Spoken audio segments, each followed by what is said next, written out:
Good evening. I'm Belva Davis. Welcome to This Week in Northern California. Joining me on our news panel, Benjamin Pimentel, technology reporter with MARKETWATCH on leadership at Hewlett Packard. Josh Richman, legal and political affairs reporter for the Oakland Tribune on the outcome of Tuesday's special election in the 15th Senate District. And starting with Stu Wu, reporter for the Wall Street Journal. Stu, in addition to a court win by the governor on the issue of furloughs, there was also word now from the state controller that he's thinking that the state has reached the point where it must issue IOUs. Now, what is this going to do to California in the financial markets and the view of this state? Right. It feels like deja vu. We went through the same thing last year. Well, the reason for all this is because there's this budget impasse again in Sacramento. We were supposed to have a budget by July 1st, and there's been an impasse because the Democrats in the legislature want a budget that raises taxes. The Republicans, including Governor Arnold Schwarzenegger, want no new taxes and a budget relies more heavily on spending cuts. Maybe we could say the Democrats do not want to vote for the kind of cuts the governor's proposed, maybe? Yeah, absolutely not, especially in an election year. But to answer your question about what it will do to state finances, we're losing money. We're losing chances to raise revenue and cut spending every day because of the late budget. And we're going to run out of money by late October. So the state controller on Wednesday said that, well, if we don't have a budget in 2 to 4 weeks, I'm going to have to start issuing IOUs.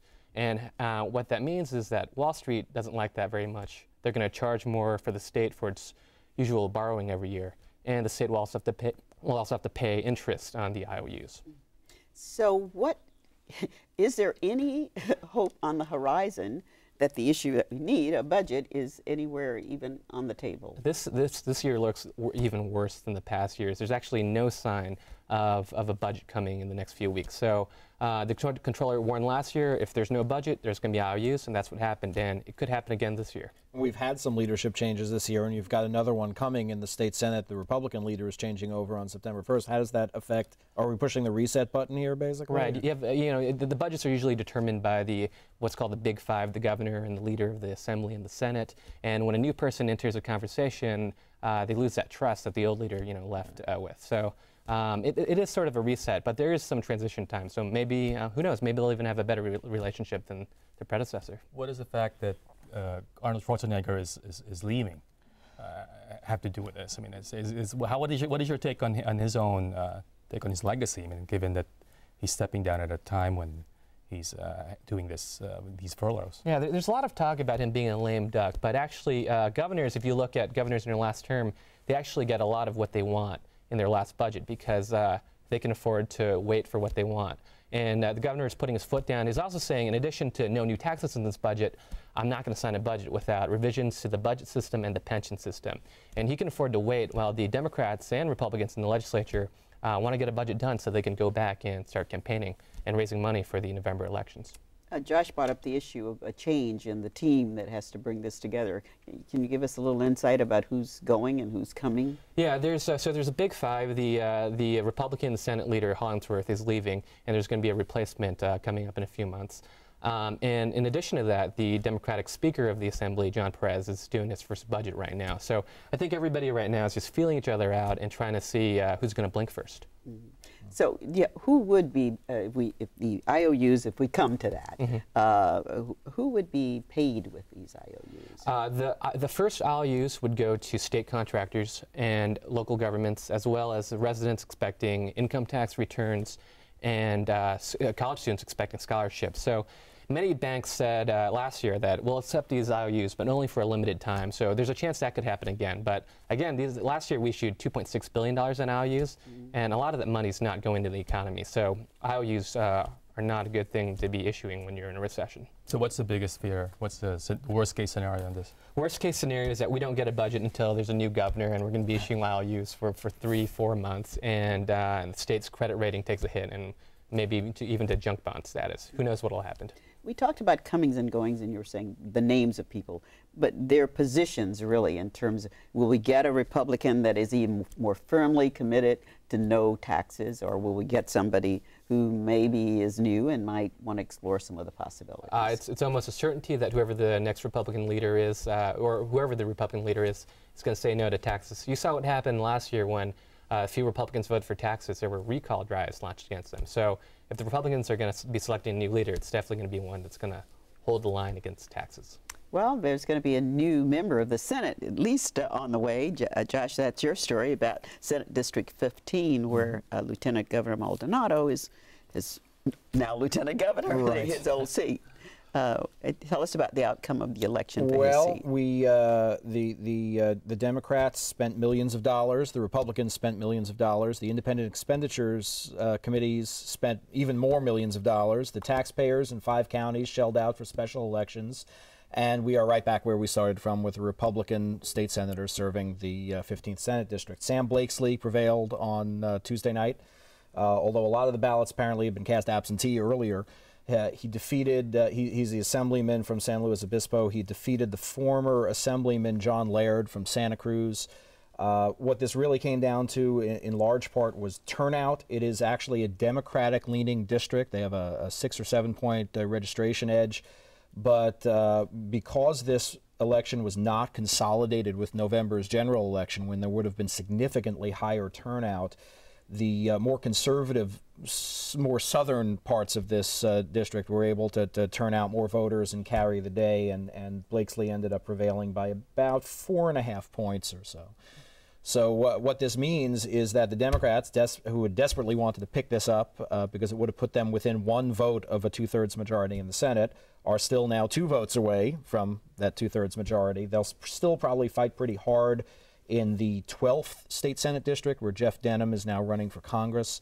But obviously the stakes are not as large, since that would not be the deciding vote anymore, essentially. And of course the Assembly would still be far from a 2/3 majority, so that wouldn't be a budget solution anyway. So. Are there any implications for the gubernatorial race? I don't think so. You know, I saw some press releases, you know, organizations like the Republican State Leadership Committee put out some information saying, you know, this is evidence that Republicans are benefiting from a growing wave heading into the November elections. I think, you know, it's hard to say that when basically this victory for the GOP was dependent on a somewhat depressed turnout. You know, I think if that's the way that they have to win an election, then maybe that's not exactly a wave. And talk about the governor's role in that, yeah, timing. Yeah, the governor had steadfastly refused to consolidate this with the November election. The Democrats pressured him to do so, citing the millions of dollars it would cost to hold special elections. But he knew that would make it a lot easier for the Democrats to make this a pickup. He wouldn't do it. You know, the Democrats and the legislature had engaged in gamesmanship in confirming Maldonado in the first place, hoping that they could push it to where this could be consolidated. The governor said, nope, not going to do it. And although he may not be terribly popular with his party, he definitely carried the flag for them on this. Yeah. Is there any thought that Blakesley might be the kind of swing vote that Maldonado was in the legislature, because it's, you know, coming from a district where there's about an equal number of Democrats and Republicans? Yeah, it's actually more Democrats than Republicans, but I don't think he feels that sort of a mandate. This district has been sending Republicans to the state Senate for a while now. Moderate Republican like Abel Maldonado is a good example. And Maldonado had that reputation as a wheeler dealer. He has been the swing vote. He cut various deals to get his vote on the budget. I don't think you're going to see quite the same thing from Blakesley necessarily. You know, the Democrats will always look to the districts where they have an edge in terms of trying to leverage these people, but I don't think he's going to be he's not going to be starting from the same sort of place that Maldonado was, I think. People thought that Blakesley would be in some trouble because of the huge Gulf oil spill. Yeah, he's a former he's got oil all man. This coastline, and he's a former oil guy. That didn't hurt him at all. Didn't stick. You know, the California Democratic Party had been confident enough that it would stick that they launched the www.oilmansam.com website. But in the end, it didn't turn out to be a swing issue for this. I don't think people were really all that moved by it. So. On the other side of the issue, yes, Mr. Laird is an openly gay man. He is. This was when we were all, you know, with so much news about Prop 8 and that debate. Did this, you think, have an effect on his I think that would be really hard to quantify. It's entirely possible, because ballots were being cast, you know, while absentee ballots, mail-in ballots were being cast while the Prop 8 decision from the federal courts was in the news. And perhaps some of the more conservative quarters of the district were moved by that. I don't think you can necessarily point to that as a single causal factor, but it might have contributed. No, So. it's been a good year for people selling commercials. Yes, that it has. Yeah. If we had a couple of $1 million just down in that one area. Well, thinking of dollars, let's turn to HP. Big company, big dollars, big CEO, but the CEO has been in trouble for some time now. So tell us a little bit about that. Yes, well, it was actually a surprise what happened to Mark Hurd, because for a time he was sort of a figure of stability, you know, someone who stabilized the company after a decade, after many years of uncertainty.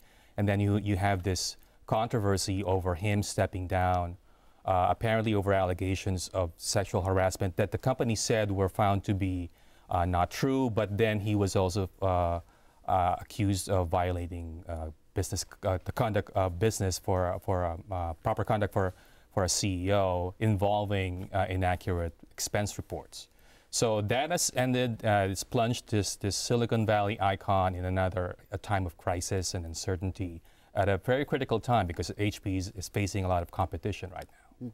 Before the program, I was saying to you, it just seems as though all we've reported on in the last few years is HP's trouble. Yes. Has anybody figured out what is with this company that seems to be able to make money but just not stay out of the news for other reasons? Well, you know, HP is, as I said, is a symbol of Silicon Valley. The garage where it was created is designated as the birthplace of Silicon Valley. For a long time, it's been known as a company that created, a company of engineers that created a lot of excellent products and had this collegial culture. But then over the past decade, and Mark Hurd's resignation actually capped a very tough decade for HP, where they had, you know, during the Carly Fiorina years, you had the proxy war over Compaq, and then she was dismissed. And then for a time, over at least the last 5 years, it seemed like the company was in good shape. The stock was rising. It was becoming a much more global, powerful competitor. But then this happened. And you're right, people are starting to worry that, you know, every few years something like this happens. I know we're still wondering sort of what this actually was, and we Exactly. may never know. But it almost seems like something that maybe could have even been kept quiet and didn't necessarily have to be a career killer. Were there other things that played into this, possibly? Or? It's a strange thing, because the official line, as I said, was that there was this allegation of sexual harassment. It was found not to be true, but he also committed some mistakes that were grounds for him to be dismissed, or to be asked to step down. Right. But over the past week, there's been a lot of back and forth, but involving sources that are just familiar with the situation. They're unnamed sources about what really happened. I guess the HP line is that he settled the case without telling them, and that surprised the board.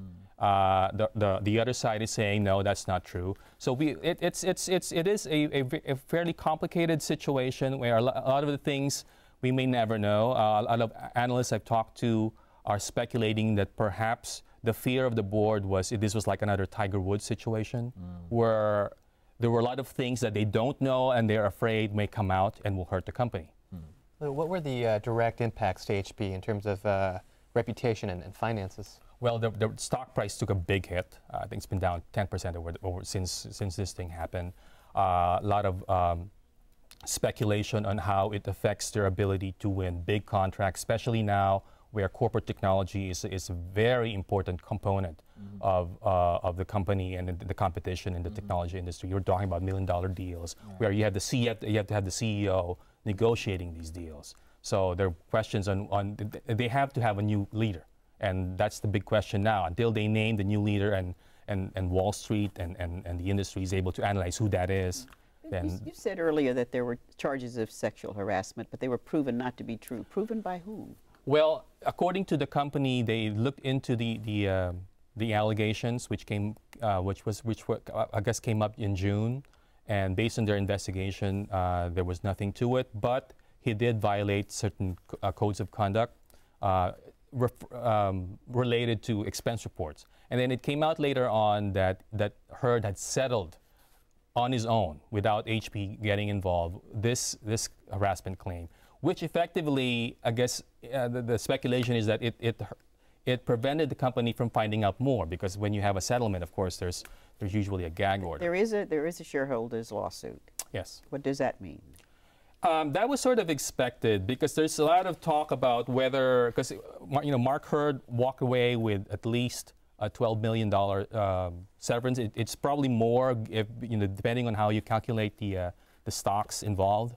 And so there are a lot of shareholders will be upset about that. There are analysts who are questioning whether it was the right move, as you said.